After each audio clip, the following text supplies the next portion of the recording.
Welcome back ದಿವಿತ್. ಎಂಥ ಕರುಣಾಜನಕ ಕತೆ ಅಂತಂದ್ರೆ ಪ್ರತಿಯೊಬ್ಬರು ಕಣ್ಣೀರು ಹಾಕೊಂಡು ಹೇಳ್ತಾ ಇರೋದನ್ನ ನೋಡಿದ್ರೆ ನಿಜಕ್ಕೂ ಕರಳು ಕಿತ್ತು ಬರುತ್ತೆ. ಅಲ್ಲಿ ಬದುಕೋದಕ್ಕೆ ಅವ್ರು ಕೇಳ್ತಾ ಇದ್ದಾರೆ, ಉಸಿರಾಡೋದಕ್ಕೆ ಒಂದು ಒಳ್ಳೆ ಗಾಳಿ ಇರಲಿ ಅಂತ ಕೇಳ್ತಾ ಇದ್ದಾರೆ, ಬದುಕೋದಕ್ಕೆ ಒಂದು ಒಳ್ಳೆ ವಾತಾವರಣವನ್ನ ನಿರ್ಮಾಣ ಮಾಡಿ ಅಂತ ಕೇಳ್ಕೊಳ್ತಾ ಇದ್ದಾರೆ. ಬಿಟ್ರೆ ಬೇರೆ ಯಾವುದೇ ರೀತಿಯ ಆಡಂಬರದ ಬದುಕನ್ನಾಗ್ಲಿ ಬೇರೆ ಯಾವುದನ್ನು ಕೂಡ ಕೇಳ್ತಾ ಇಲ್ಲ. ಅಲ್ಲಿರುವಂಥ ಕಾರ್ಖಾನೆಗಳು ಏನಾದರೂ ಈ ಎಲ್ಲ ರೂಲ್ಸನ್ನ ಪಾಲನೆ ಮಾಡಿದ್ದೇ ಆದಲ್ಲಿ ಈ ರೀತಿಯ ಸಮಸ್ಯೆಗಳು ಖಂಡಿತವಾಗ್ಲೂ ಆಗ್ತಾ ಇರಲಿಲ್ಲ. ಇನ್ನು ಜನಾಭಿಪ್ರಾಯವನ್ನ ಕೂಡ ತಿಳಿಸೋದಕ್ಕೆ ಲೈನ್ಸ್ ಕೂಡ ಓಪನ್ ಮಾಡಿದ್ವಿ. ವಾಟ್ಸಪ್ ಮೂಲಕ ಕೂಡ ನೀವು ನಿಮ್ಮ ಅಭಿಪ್ರಾಯವನ್ನ ತಿಳಿಸಬಹುದು. ಮೊದಲ ಕಾಲರ್ ಕೂಡ ಕರೆ ಮಾಡಿದ್ದಾರೆ, ಆನಂದ್ ಕುಮಾರ್ ಕರೆ ಮಾಡಿದ್ದಾರೆ. ಆನಂದ್ ಕುಮಾರ್ ಅವರೇ ನಮಸ್ತೆ. ನಮಸ್ತೆ ಮೇಡಮ್. ನಮಸ್ತೆ. ಇಂಡಸ್ಟ್ರೀಸ್ ಇಂದ ಎಷ್ಟು ಒಳ್ಳೇದಾಗುತ್ತೋ ಅಷ್ಟೇ ಕೆಟ್ಟದಾಗುತ್ತೆ ಅನ್ನೋದಕ್ಕೆ ಕೊಪ್ಪಳ ಬಹುದೊಡ್ಡ ಉದಾಹರಣೆ ಅಂತ ಅನ್ಸುತ್ತೆ. ಜನ ಕಣ್ಣೀರು ಹಾಕಿ ಬದುಕ್ತಾ ಇದ್ದಾರೆ, ಅಲ್ಲಿ ಅನೇಕ ಜನ ಊರು ಬಿಟ್ಟಿದ್ದಾರೆ, ಅನೇಕರು ಸಾವಿನ ಅಂಚಿಗೆ ಬಂದು ನಿಂತಿದ್ದಾರೆ. ಏನು ಹೇಳ್ತೀರಿ ಮೇಡಮ್? ಅದು ಕಾರ್ಖಾನೆಗಳು ತುಂಬಾ ತೊಂದರೆ ಆಗ್ತಿದೆ ಮೇಡಮ್. ಧೂಳು ಆಗ್ಬೋದು, ಹೊಗೆ ಆಗ್ಬೋದು, ಕಲುಷಿತ ನೀರು ಪ್ರಾಣಿ ಪಕ್ಷಿಗಳಿಗೆ ತುಂಬಾ ಅನಾಹುತ ಆಗ್ತದೆ ಮೇಡಮ್, ಅಪಾಯಕಾರಿಯಾಗಿದೆ. ಮುಂದಿನ ದಿನಗಳಲ್ಲಿ ಇದು ಅತ್ಯಚ್ಛವಾಗಿದೆ, ಜನಗಳ ಪ್ರಾಣ ಹಾನಿ ಆಗೋದು ಖಂಡಿತ.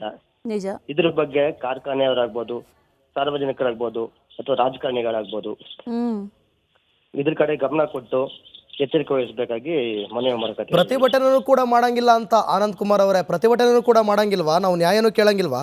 ಏನಂತೀರ? ಯಾಕೆ ಕೇಳಂಗಿಲ್ಲ ಸರ್? ಪ್ರಜಾಪ್ರಭುತ್ವ ಇರೋದು ಏನಕ್ಕೆ ಸರ್ ಆಗಿದ್ರೆ? ಎಸ್, ಈಗ ನಮ್ಮಲ್ಲಿ ನಮ್ಮ ನಂಜನಗೂಡು ತಾಲೂಕಲ್ಲಿ ಒಂದು ಬನ್ನಾರಿ ಅಮ್ಮ ಶುಗರ್ ಕಾರ್ಖಾನೆ ಅಂತಿದೆ ಸರ್. ಅದು ಓಕೆ. ಇದು ಕಳೆದ 4-5 ವರ್ಷದಿಂದ ಎಥನಾಲ್ ಘಟಕ ಸ್ಥಾಪನೆ ಮಾಡಿ ತುಂಬಾ ಕಲುಷಿತ ನೀರು, ಧೂಳು, ಹೊಗೆ, ಜಾನುವಾರುಗಳು ಬದುಕೋದೇ ಕಷ್ಟ ಆಗಿದೆ ಸರ್ ಇಲ್ಲಿ. ಖಂಡಿತವಾಗ್ಲೂ ಆನಂದ್ ಕುಮಾರ್, ನೋಡಿ ನೀವು ಕೂಡ ಅದನ್ನೇ ಹೇಳ್ತಾ ಇದ್ರಿ, ಎಷ್ಟು ಸಮಸ್ಯೆ ಇದೆ ಅಂತ ಹೇಳಿ. Thank you Anand Kumar, republic Kannada ಜೊತೆ ಮಾತನಾಡೋದಕ್ಕಾಗಿ. Welcome back ದಿವಿತ್. ಎಂಥ ಕರುಣಾಜನಕ ಕತೆ ಅಂತಂದ್ರೆ ಪ್ರತಿಯೊಬ್ಬರು ಕಣ್ಣೀರು ಹಾಕೊಂಡು ಹೇಳ್ತಾ ಇರೋದನ್ನ ನೋಡಿದ್ರೆ ನಿಜಕ್ಕೂ ಕರಳು ಕಿತ್ತು ಬರುತ್ತೆ. ಅಲ್ಲಿ ಬದುಕೋದಕ್ಕೆ ಅವ್ರು ಕೇಳ್ತಾ ಇದ್ದಾರೆ, ಉಸಿರಾಡೋದಕ್ಕೆ ಒಂದು ಒಳ್ಳೆ ಗಾಳಿ ಇರಲಿ ಅಂತ ಕೇಳ್ತಾ ಇದ್ದಾರೆ, ಬದುಕೋದಕ್ಕೆ ಒಂದು ಒಳ್ಳೆ ವಾತಾವರಣವನ್ನ ನಿರ್ಮಾಣ ಮಾಡಿ ಅಂತ ಕೇಳ್ಕೊಳ್ತಾ ಇದ್ದಾರೆ. ಬಿಟ್ರೆ ಬೇರೆ ಯಾವುದೇ ರೀತಿಯ ಆಡಂಬರದ ಬದುಕನ್ನಾಗ್ಲಿ ಬೇರೆ ಯಾವುದನ್ನು ಕೂಡ ಕೇಳ್ತಾ ಇಲ್ಲ. ಅಲ್ಲಿರುವಂಥ ಕಾರ್ಖಾನೆಗಳು ಏನಾದರೂ ಈ ಎಲ್ಲ ರೂಲ್ಸನ್ನು ಪಾಲನೆ ಮಾಡಿದ್ದೇ ಆದಲ್ಲಿ ಈ ರೀತಿಯ ಸಮಸ್ಯೆಗಳು ಖಂಡಿತವಾಗ್ಲೂ ಆಗ್ತಾ ಇರಲಿಲ್ಲ. ಇನ್ನು ಜನಾಭಿಪ್ರಾಯವನ್ನ ಕೂಡ ತಿಳಿಸೋದಕ್ಕೆ ಲೈನ್ಸ್ ಕೂಡ ಓಪನ್ ಮಾಡಿದ್ವಿ. ವಾಟ್ಸಪ್ ಮೂಲಕ ಕೂಡ ನೀವು ನಿಮ್ಮ ಅಭಿಪ್ರಾಯವನ್ನ ತಿಳಿಸಬಹುದು. ಮೊದಲ ಕಾಲರ್ ಕೂಡ ಕರೆ ಮಾಡಿದ್ದಾರೆ, ಆನಂದ್ ಕುಮಾರ್ ಕರೆ ಮಾಡಿದ್ದಾರೆ. ಆನಂದ್ ಕುಮಾರ್ ಅವರೇ ನಮಸ್ತೆ. ನಮಸ್ತೆ ಮೇಡಮ್. ನಮಸ್ತೆ. ಇಂಡಸ್ಟ್ರೀಸ್ ಇಂದ ಎಷ್ಟು ಒಳ್ಳೇದಾಗುತ್ತೋ ಅಷ್ಟೇ ಕೆಟ್ಟದಾಗುತ್ತೆ ಅನ್ನೋದಕ್ಕೆ ಕೊಪ್ಪಳ ಬಹುದೊಡ್ಡ ಉದಾಹರಣೆ ಅಂತ ಅನ್ಸುತ್ತೆ. ಜನ ಕಣ್ಣೀರು ಹಾಕಿ ಬದುಕ್ತಾ ಇದ್ದಾರೆ, ಅಲ್ಲಿ ಅನೇಕ ಜನ ಊರು ಬಿಟ್ಟಿದ್ದಾರೆ, ಅನೇಕರು ಸಾವಿನ ಅಂಚಿಗೆ ಬಂದು ನಿಂತಿದ್ದಾರೆ. ಏನು ಹೇಳ್ತೀರಿ ಮೇಡಮ್? ಅದು ಕಾರ್ಖಾನೆಗಳು ತುಂಬಾ ತೊಂದರೆ ಆಗ್ತಿದೆ ಮೇಡಮ್. ಧೂಳು ಆಗ್ಬೋದು, ಹೊಗೆ ಆಗ್ಬೋದು, ಕಲುಷಿತ ನೀರು ಪ್ರಾಣಿ ಪಕ್ಷಿಗಳಿಗೆ ತುಂಬಾ ಅನಾಹುತ ಆಗ್ತದೆ ಮೇಡಮ್, ಅಪಾಯಕಾರಿಯಾಗಿದೆ. ಮುಂದಿನ ದಿನಗಳಲ್ಲಿ ಇದು ಅತ್ಯಚ್ಛವಾಗಿದೆ, ಜನಗಳ ಪ್ರಾಣ ಹಾನಿ ಆಗೋದು ಖಂಡಿತ. ನಿಜ. ಇದ್ರ ಬಗ್ಗೆ ಕಾರ್ಖಾನೆಯವರಾಗ್ಬೋದು, ಸಾರ್ವಜನಿಕರಾಗ್ಬೋದು, ಅಥವಾ ರಾಜಕಾರಣಿಗಳಾಗ್ಬೋದು ಇದ್ರ ಕಡೆ ಗಮನ ಕೊಟ್ಟು ಎಚ್ಚರಿಕೆ ವಹಿಸಬೇಕಾಗಿ ಮನವಿ ಮಾಡಕತ್ತೀವಿ. ಪ್ರತಿಭಟನೆ ಕೂಡ ಮಾಡಂಗಿಲ್ಲ ಅಂತ ಆನಂದ್ ಕುಮಾರ್ ಅವರೇ, ಪ್ರತಿಭಟನೆ ಕೂಡ ಮಾಡಂಗಿಲ್ವಾ? ನಾವು ನ್ಯಾಯನೂ ಕೇಳಂಗಿಲ್ವಾ? ಏನಂತೀರ? ಯಾಕೆ ಕೇಳಂಗಿಲ್ಲ ಸರ್? ಪ್ರಜಾಪ್ರಭುತ್ವ ಇರೋದು ಏನಕ್ಕೆ ಸರ್ ಆಗಿದ್ರೆ? ಎಸ್, ಈಗ ನಮ್ಮಲ್ಲಿ ನಮ್ಮ ನಂಜನಗೂಡು ತಾಲೂಕಲ್ಲಿ ಒಂದು ಬನ್ನಾರಿ ಅಮ್ಮ ಶುಗರ್ ಕಾರ್ಖಾನೆ ಅಂತಿದೆ ಸರ್. ಅದು ಓಕೆ. ಇದು ಕಳೆದ 4-5 ವರ್ಷದಿಂದ ಎಥನಾಲ್ ಘಟಕ ಸ್ಥಾಪನೆ ಮಾಡಿ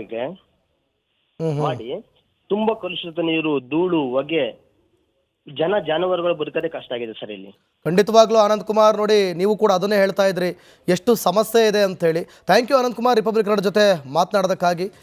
ವೆಲ್ಕಮ್ ಬ್ಯಾಕ್ ದಿವಿತ್. ಎಂಥ ಕರುಣಾಜನಕ ಕತೆ ಅಂತಂದ್ರೆ ಪ್ರತಿಯೊಬ್ಬರು ಕಣ್ಣೀರು ಹಾಕೊಂಡು ಹೇಳ್ತಾ ಇರೋದನ್ನ ನೋಡಿದ್ರೆ ನಿಜಕ್ಕೂ ಕರಳು ಕಿತ್ತು ಬರುತ್ತೆ. ಅಲ್ಲಿ ಬದುಕೋದಕ್ಕೆ ಅವ್ರು ಕೇಳ್ತಾ ಇದ್ದಾರೆ, ಉಸಿರಾಡೋದಕ್ಕೆ ಒಂದು ಒಳ್ಳೆ ಗಾಳಿ ಇರಲಿ ಅಂತ ಕೇಳ್ತಾ ಇದ್ದಾರೆ, ಬದುಕೋದಕ್ಕೆ ಒಂದು ಒಳ್ಳೆ ವಾತಾವರಣವನ್ನ ನಿರ್ಮಾಣ ಮಾಡಿ ಅಂತ ಕೇಳ್ಕೊಳ್ತಾ ಇದ್ದಾರೆ. ಬಿಟ್ರೆ ಬೇರೆ ಯಾವುದೇ ರೀತಿಯ ಆಡಂಬರದ ಬದುಕನ್ನಾಗ್ಲಿ ಬೇರೆ ಯಾವುದನ್ನು ಕೂಡ ಕೇಳ್ತಾ ಇಲ್ಲ.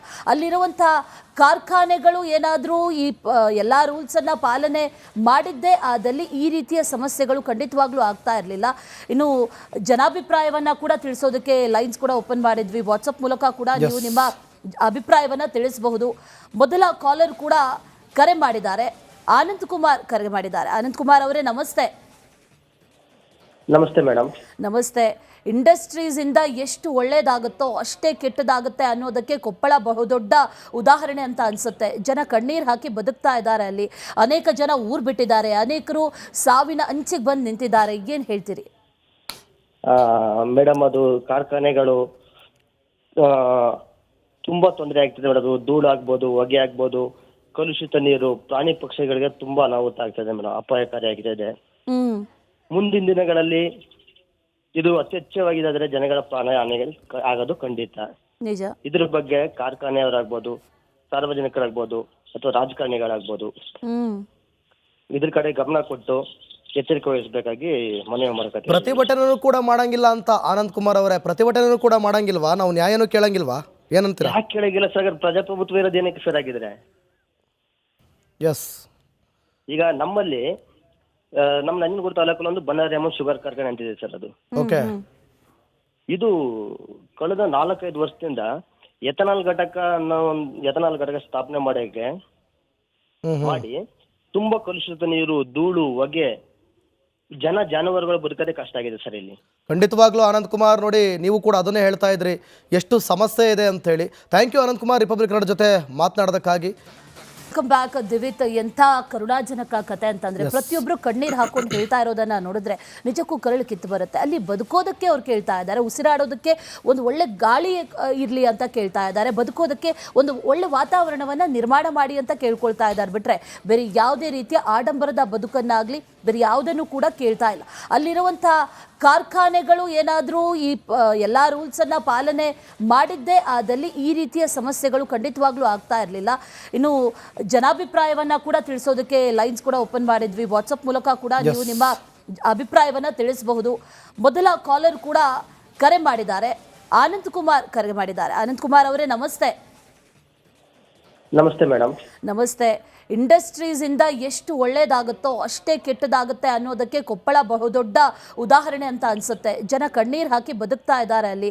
ಅನೇಕ ಜನ ಊರು ಬಿಟ್ಟಿದ್ದಾರೆ, ಅನೇಕರು ಸಾವಿನ ಅಂಚಿಗೆ ಬಂದು ನಿಂತಿದ್ದಾರೆ. ಏನು ಹೇಳ್ತೀರಿ?